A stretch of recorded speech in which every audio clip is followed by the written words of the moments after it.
আমি খাইয়ে সবাই অবজেকশন দিচ্ছে, আমি খাইছি, বাইরে যাই বমি করছি। বাইরে চলেন, ওইখানে চলেন, যাই দেখেন ওইখানে বমি করছি কিনা। আমি ইফতারের 10 মিনিট আগে এসে ওই অর্ডার দিচ্ছি, খাইছি, খাওয়ার পরে বাইরে গেছি, ঝামেলার পরে আপনারা আইসেন, তারপরে আমি নিচে গেছি, নিচে যে খাওয়ার পর বমি হচ্ছে, আর এখন পেটে ব্যথা করছে। তো কয়জন আসছিলেন? 3 জন আইছিলেন। আর 2 জন এই যে আমার ফ্রেন্ড, একটা ফ্রেন্ড।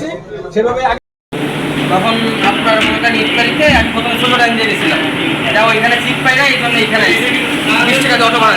ভালো কথা। যখন আসার পরে এখানে বসে খাওয়া দাওয়া করছি, আমি আর আমার ছোটো ভাই আসছিলাম। আসার পরে যখন খাইতে গেছি, যখন মাংসের এক পিস ইফতারের পরে প্রথম তো খেজুর দিয়ে ইফতারি করছি, ইফতারি করার পরে যখন মাংস কামড় দিছি, ওর ভিতরে স্মেল আছে, তো আমি এক পিস খাইছি অর্ধেক। তারপরে আমার ভালো লাগছে না, লাগলে আমার পাশে যে ছিল তাকে বলতেছি, ভাই মানে এই খাবারের মাংসে কি গন্ধ আসতেছে? সে বলতে আমারও আসতেছে। বলার পরে যখন ইফতারি শেষ, তখন ওই যে ম্যানেজার যে আছে আবুল বাসার নাকি, তাকে ডাকছে। দেখার পর বলছি, ভাই দেখেন তো আপনার এটা ধ্যান স্মেল আসতেছে কিনা? পরে বলে হ্যাঁ স্মেল আসতেছে। যখন বলছে স্মেল আসতেছে, তখন সবারই মানে আমার টেবিলে 4 জন বসছি, তার পাশের টেবিলে অলওয়েজ এভরিথিং সব। এখানে একটা জিনিস হয়েছে কি জানেন, একটা মাংস ভালো, একটা খারাপ। হাবিবুল্লাহ, খুলনা ম্যানেজার, কাচ্চি ভাই, খুলনা ব্রাঞ্চ। স্যার, আজকে যে বিষয়টা হয়েছে,